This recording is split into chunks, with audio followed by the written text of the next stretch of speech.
Hi there folks, and welcome to this easiest way to learn C programming. In this video I will show you how to learn C coding in an easiest way that you can imagine. So what are we waiting for? Let's get started.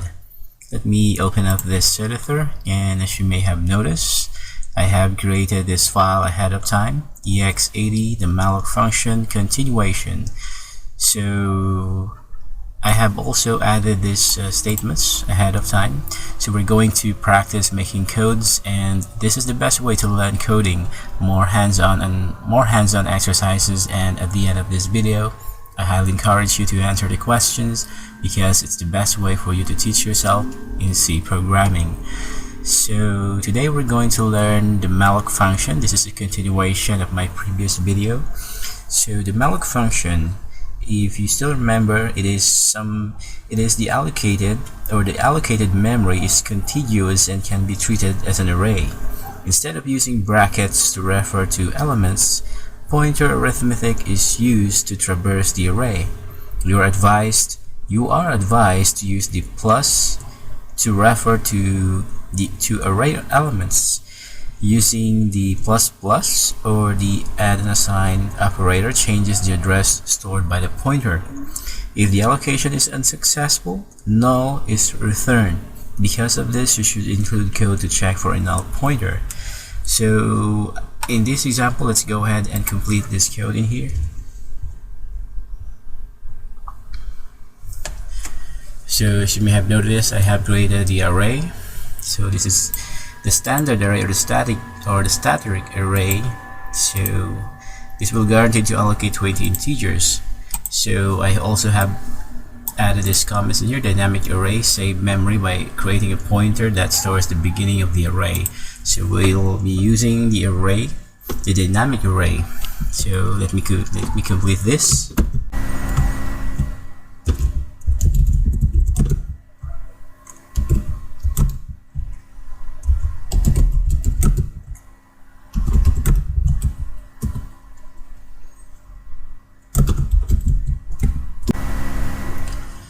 So here is the complete example of our Malloc function. So let's go ahead and compile and run this.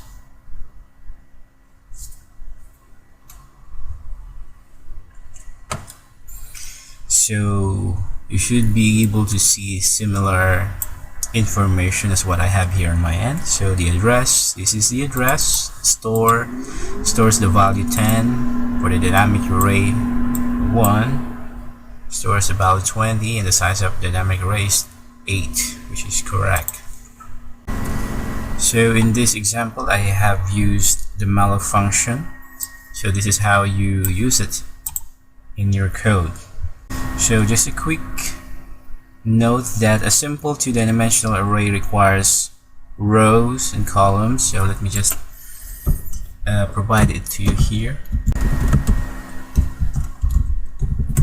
So again, a simple two-dimensional array requires this statement: rows times columns or pointer columns, and then the size of data type, bytes of memory. So just another quick note for you: if the allocation is unsuccessful, null is returned.